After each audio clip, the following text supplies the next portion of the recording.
what's next. All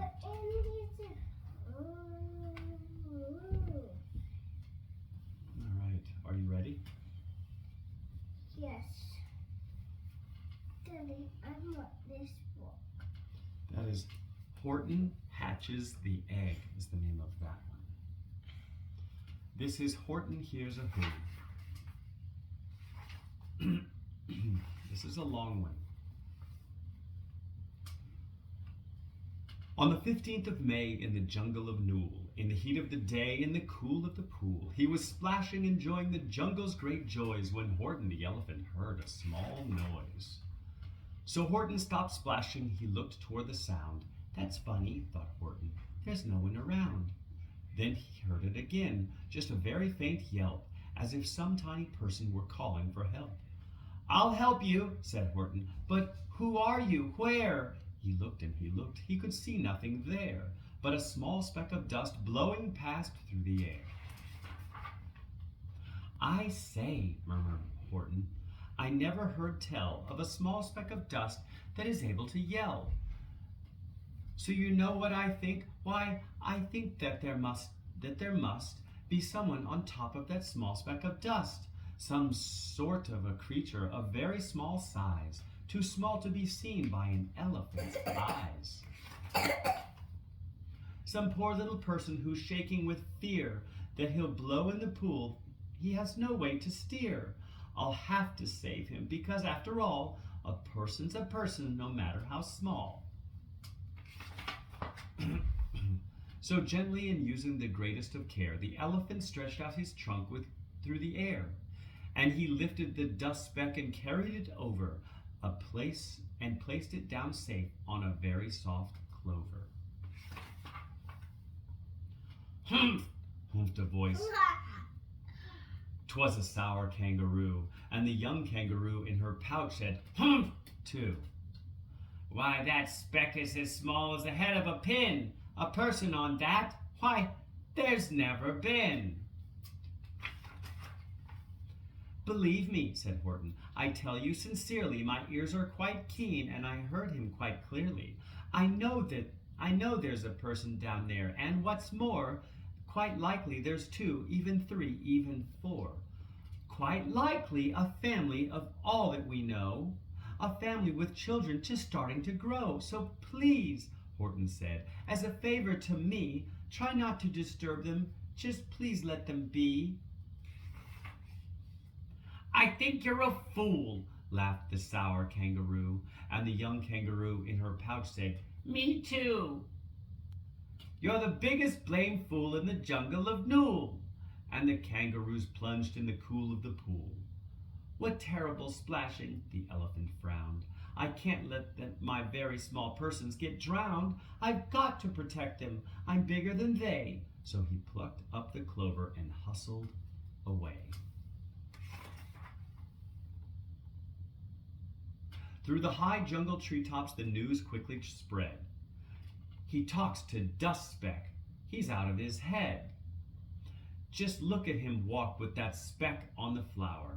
And Horton walked, worrying, almost an hour. Should I put this speck down? Horton thought with alarm. If I do, these small persons may come to great harm. I can't put it down, and I won't after all. A person's a person, no matter how small. Then Horton stopped walking. The speck voice was talking. The voice was so faint he could just barely hear it. Speak up, please, said Horton. He put his ear near it. My friend, came the voice, you're a very fine friend. You've helped us folks on this dust speck no end. You've saved all our houses, our ceilings and floors. You've saved all our churches and grocery stores. You mean, Horton gasped, you have buildings there too? Oh yes, piped the voice, we most certainly do. I know, called the voice, I'm too small to be seen, but I'm mayor of a town that is friendly and clean. Our buildings to you would seem terribly small. Are you picking your nose? And you shout at me to stop? Is that right? Is that right? Yeah. Would you like to apologize? So for picking my nose. And sorry for shouting at me. So little ear. Okay, I forgive you. Our buildings to you would seem terribly small, but to us they aren't big. They are wonderfully tall. My town is called Whoville, for I am a Who, and we Whos are all thankful and grateful to you. And Horton called back to the mayor of the town, "You're safe now, don't worry, I won't let you down." But just as he spoke to the mayor of the speck, 3 big jungle monkeys climbed up Horton's neck. The Wickersham brothers came shouting, "What rot! This elephant's talking to Whos who are not! And there aren't any Whos, and they don't have a mayor. And we're going to stop all this nonsense, so there."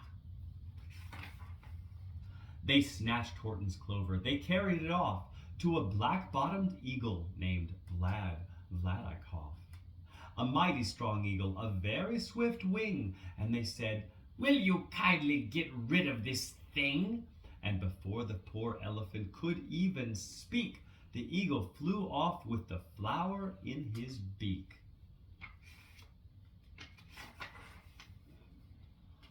All that late afternoon and far into the night, the black-bottomed bird flapped his wings in fast flight, while Horton chased after with groans over stones that tattered his toenails and battered his bones, and begged, "Please don't harm my little folks who have as much right to live as us bigger folks do." Stop coughing. I know. But far, far beyond, that eagle kept flapping, and over his shoulder called back, "Quit your yapping. I'll fly the night through. I'm a bird, I don't mind. And I'll hide this tomorrow where you'll never find it." Yes. What was that? And at 6:56 in the next morning, he did it. It sure was a terrible, terrible place that he hid it. He let that small clover drop somewhere inside of a great patch of clovers 100 miles wide. "Fine that," sneered the bird, "but I think you will fail." And he left with the flip of his black-bottomed tail. "I'll find it," cried Horton. "I'll find it or bust. I shall find my friends on that small speck of dust." And clover by clover by clover with care, he picked up and searched them and called, "Are you there?" "Yes, Luke." Did you have a question? But clover by clover by clover he found that the one that he sought for was just not around. Put that hand down, please. And by noon, poor old Horton, more dead than alive, That's not me. had picked, searched, and piled up 9,005. Then on through the afternoon, hour after hour, till he found them at last on the 3,000,000th flower. "My friends," cried the elephant, "tell me, do tell, are you safe? Are you sound? Are you whole? Are you well?" From down on the speck came the voice of the mayor. "We've really had trouble, much more than our share. When the black-bottomed birdie let go and we dropped, we landed so hard that our clocks have all stopped. Our teapots are broken, our rocking chairs smashed, and our bicycle tires all blew up when we crashed. So Horton, please," pleaded the voice of the mayor's, "will you stick by us Whos where we're making repairs?" "Of course," Horton answered. "Of course I will stick. I'll stick by you small folks through thin and through thick." "Humph!" humped a voice. "For almost 2 days." Yes, Luke? You have a leaking pipe. He does have a leaking pipe. Yep. Why? Because when Vladikoff dropped him, it shook all of their houses and it broke some of their pipes. Yes? Humph, hoofed a voice. For almost 2 days you've run wild and insisted on chatting with persons who've never existed. Such carryings on in our peaceable jungle. We've had quite enough of your bellowing bungle. And I'm here to state, snapped the big kangaroo, that your silly, nonsensical game is all through. And the young kangaroo in her pouch said, Me too. That sounds funny.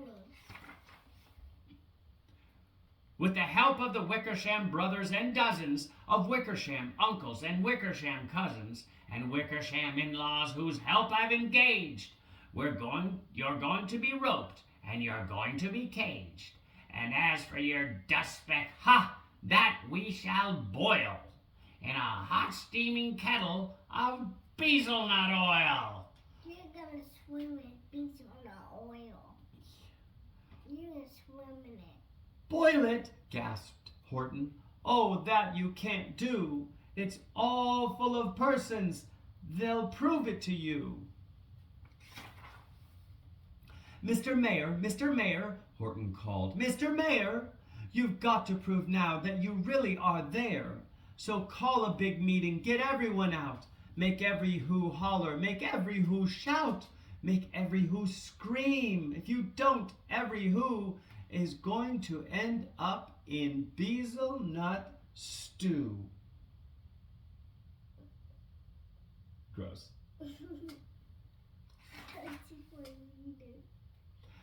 And down on the speck, the scared little mayor quick called a big meeting in Whoville Town Square. And his people cried loudly, they cried out in fear, We are here, we are here, we are here, we are here. The elephant smiled. That was clear as a bell. You kangaroos surely heard that very well. All I heard, snapped the big kangaroo, was a breeze and the faint sound of wind through the far distant trees. I heard no small voices, and you didn't either. And the young kangaroo in her pouch said, Me neither. That sounds funny. Yeah. Grab him, they shouted, and cage the big dope. Lasso his stomach with 10 miles of rope. Tie the knots tight so he'll never shake loose. Then dunk that dumb speck in the bezelnut juice. Hey, stop picking, please. I don't want to stop. Horton fought back with great vigor and vim, but the Wickersham gang was too many for him. They beat him, they mauled him, they started to haul him into his cage, but he managed to call to the mayor, Don't give up, I believe in you all. A person's a person, no matter how small. And you very small persons will not have to die if you'll make yourselves heard. So come on now and try.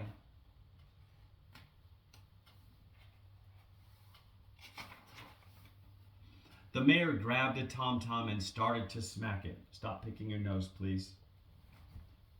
And all over Whoville, they whooped up a racket. They rattled tin kettles, they beat on brass pans, on garbage pail tops and old cranberry cans. They blew on bazookas and blasted great toots on clarinets, oompas and boompas and flutes. Great gusts of loud racket rang high through the air. They rattled and shook the whole sky, and the mayor called out through the howling mad hullabaloo, Hey Horton, how's this? Is our sound coming through? And Horton called back, I can hear you just fine, but the kangaroo's ears aren't as strong quite as mine.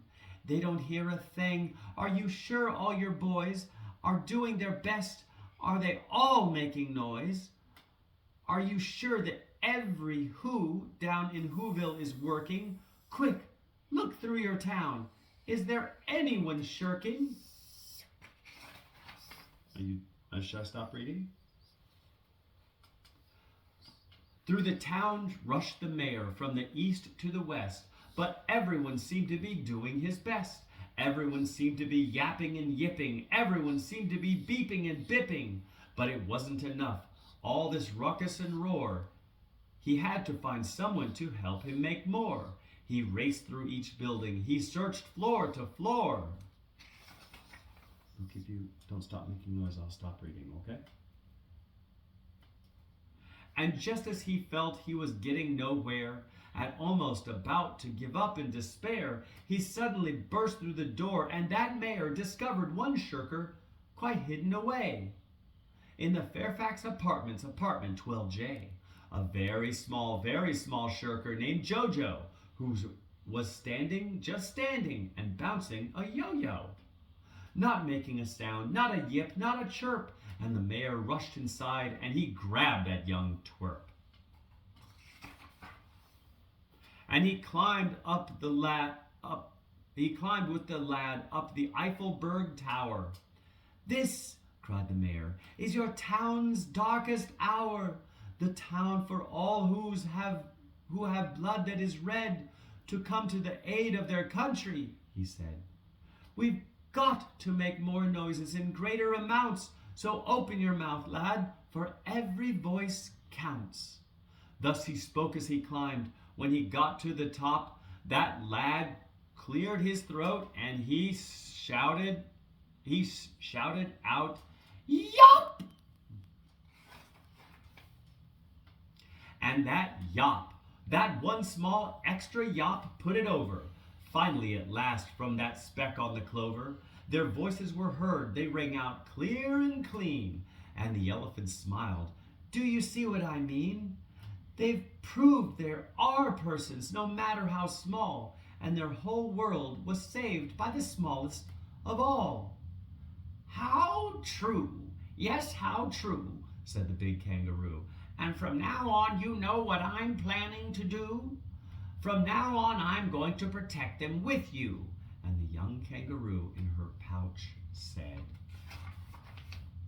Me too! From sun